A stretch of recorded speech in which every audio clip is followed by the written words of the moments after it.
How many of you have went to a store to buy one thing and left spending your entire paycheck? Well, I'm here to tell you that you're not alone and that this isn't your fault. We are all just victims of psychological shopping tactics. I personally have done the same thing, but these tactics manipulate us into buying things that we don't actually need and make us spend more money than we have. 3 of the most common tactics that retailers use are folding clothes, placement of products, and limited time offers.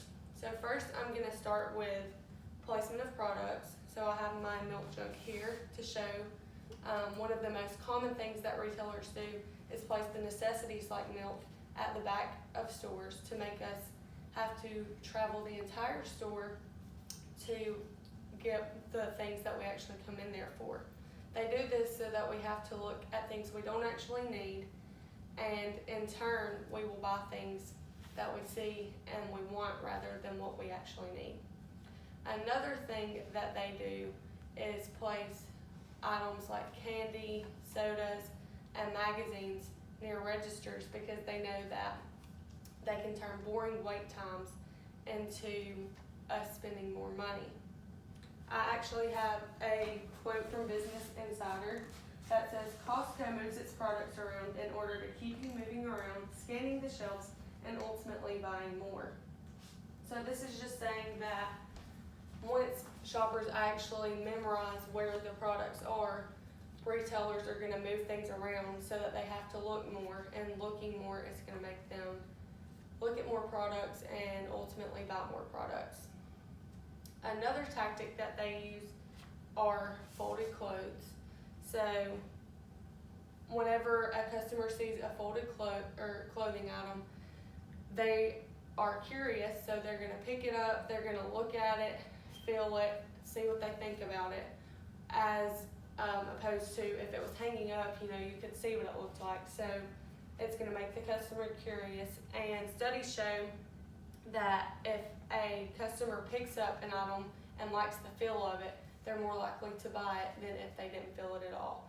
So retailers use this curiosity against you.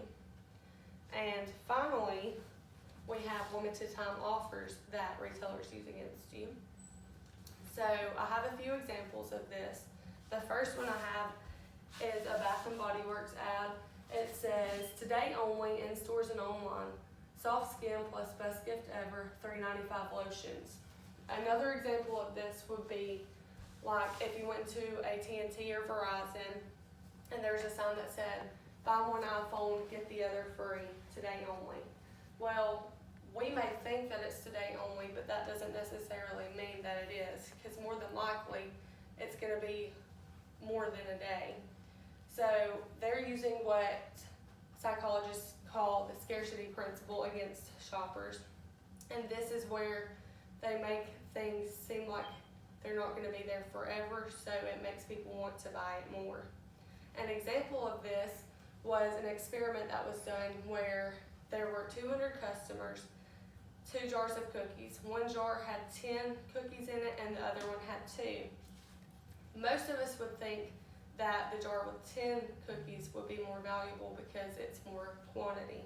However, the customers consistently chose the jar with 2 cookies because it made it seem like it was more valuable. So what this really shows us is that scarcity makes products more valuable, and retailers will use this against us. So today I have shown you 3 tactics that retailers use against shoppers to make them buy more.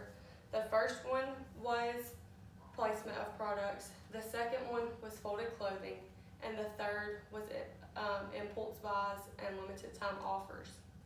So the next time that you're in a store and you go in for one thing and you stop and you're like, I want this, just make sure to remember that retailers know exactly what to do to get you to buy more. Thank you.